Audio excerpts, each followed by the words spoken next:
DD next level இந்த படத்தை பற்றி சொல்லணும் அப்படின்னா ஒரு பெரிய எக்ஸ்பெக்டேஷன் ட்ரெய்லர் பார்த்தோன்னே இருந்தது. ஏன்னா ட்ரெய்லரை பார்த்து நம்ம எல்லாம் என்ன நினைச்சோம்னா ஜிவிஎம் இருக்காரு, செல்வராகவன் சார் இருக்காரு. ஸோ படம் வந்து கொஞ்சம் டிஃப்ரெண்ட்டாக இருக்க போகுது.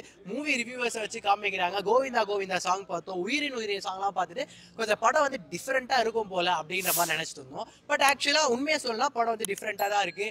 பார்ட் 1, 2, 3 டிடியை தாண்டி இதை வந்து கொஞ்சம் டிஃப்ரெண்ட்டாக ட்ரை பண்ணியிருக்காங்க. புது விஷயங்களை ட்ரை பண்ணணுன்ற அந்த ஒரு பெர்ஸ்பெக்டிவ்ல பண்ணியிருக்காங்க. நிறைய விஷயங்களை வந்து நல்லா காமிச்சிருக்காங்க. பட் இதெல்லாம் ஒர்க் அவுட் ஆயிருக்கா அப்படின்னு கேட்டா இந்த படம் வந்து ஒரு காமெடி பிளஸ் ஒரு ஹாரர் கலந்த மூவி.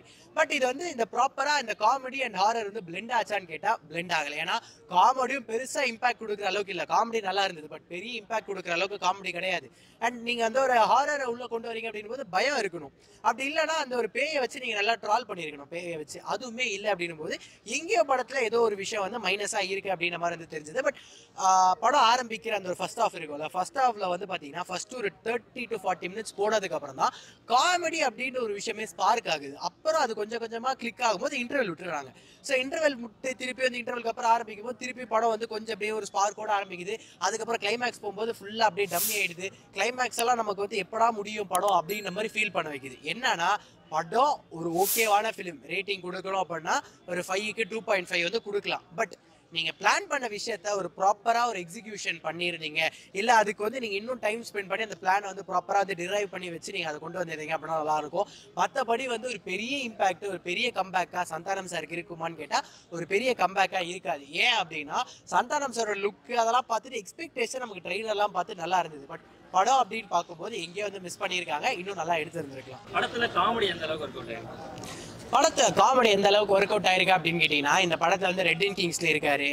ஜிவிஎம் வந்து உயிரின் உயிரை காமிக்கும் போது அவரையும் வந்து கொஞ்சம் லைட்டா காமெடியா தான் காமிக்க போறாங்கன்ற மாதிரி நினைச்சோம். மாறன் லுல்லு சபா மாறன் வந்திருக்காரு. அண்ட் அதுக்கப்புறம் வந்து பாத்தீங்கன்னா சந்தானம் இருக்காரு அப்படின்னும் போது எக்ஸ்பெக்டேஷன் வாஸ் ஹை.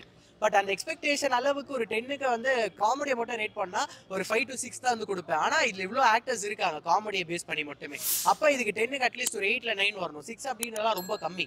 ஆனா என்னன்னா இதுல வந்து ட்ரை பண்ணியிருக்காங்க, ட்ரை பண்ணது ஒர்க் அவுட் ஆகல. ஏன்னா அந்த ஒரு கதைக்குள்ள இந்த காமெடி இந்த ஹாரர் வந்து செட் ஆகல அப்படின்னு வந்து சொல்லுவேன். பழைய டிடியை விட இந்த டிடி வந்து பெருசா சாட்டிஸ்ஃபேக்ஷன் கிடையாது. இது நான் மட்டும் ஃபீல் பண்ணல, என் கூட பக்கத்துல உட்காந்து படம் பார்த்தவங்களும் வந்து பெருசா வந்து ஒரு சாட்டிஸ்ஃபேக்ஷனா வந்து படத்தை பார்த்துட்டு ஃபீல் பண்ணல.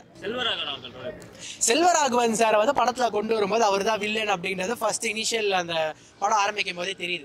பட் செல்வராகவன் சாரை வந்து ஒரு வெயிட்டா காமிச்சாங்களா, ஒரு வில்லன் அளவுக்கு ஒரு பெரிய இம்பாக்டா கொடூரமா காமிச்சாங்களா அப்படின்னு கேட்டா கிடையாது. செல்வராகவன் சார் படத்துல வந்து ஒரு வில்லனா வர்றாரு. பட் வில்லனுக்கு வந்து ஒரு ஸ்ட்ராங்கான ஒரு கேரக்டர் இருக்கணும், ஒரு ரிவெஞ்ச் எடுக்கிற மாதிரி ஒரு ஃபிளாஷ்பேக் இருக்கணும்.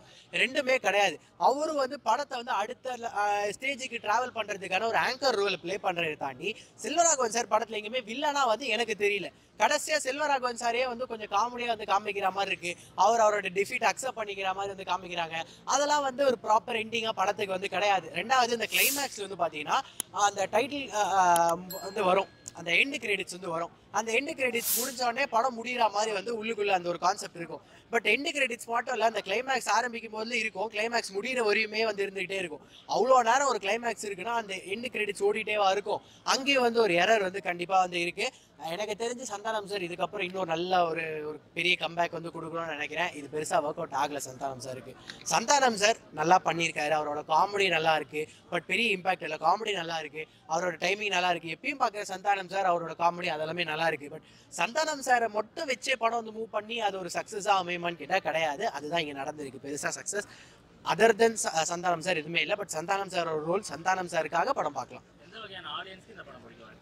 எந்த வகையான ஆடியன்ஸுக்கு படம் பிடிக்கும் அப்படின்னா நீங்க ஜென்ரலா இந்த டிடி எல்லாம் பாக்குறீங்க, இந்த டார்லிங்லாம் படம் வந்துச்சு பாத்தீங்களா தமிழ்ல, இந்த ஹாரர் மூவி, அந்த மாதிரி படம் பார்த்தா அதெல்லாம் உங்களுக்கு ஓகே அப்படின்னு தோணுச்சா இந்த படம் வந்து பார்க்கலாம். மற்றபடி ஃபேமிலி ஆடியன்ஸ் ஒரு சின்ன காமெடிக்காக ஒரு சின்ன என்டர்டெயின்மெண்ட்காக போகலாம். பட் பெரிய இம்பாக்ட் பெரிய வைப் எதிர்பார்த்து போவாதீங்க, அது இந்த படத்துல மிஸ்ஸிங். ஓவராலா இந்த படத்துக்கு ரேட்டிங் அப்படின்னா 2.5 அவுட் ஆஃப் 5. அது ஏன் அப்படின்னா அந்த கிரியேட்டிவ் இனோவேஷன் புதுசாக ட்ரை பண்ணணுன்ற விஷயங்கள்லாம் வந்து பண்ணதுக்கு ஒரு பாதி மார்க் வந்து கொடுக்கலாம். பட் இன்னுமே வந்து ஒரு பெருசா ஒரு விஷயம் வந்து எதிர்பார்த்தது வந்து இல்லை. இந்த வீடியோ பிடிச்சிருந்துச்சுன்னா லைக் பண்ணுங்க, ஷேர் பண்ணுங்க, கமெண்ட் பண்ணுங்க. ரஃபி தியேட்டரை மறக்காம சப்ஸ்கிரைப் பண்ணிருங்க, பெல் பட்டனை கிளிக் பண்ணிருங்க.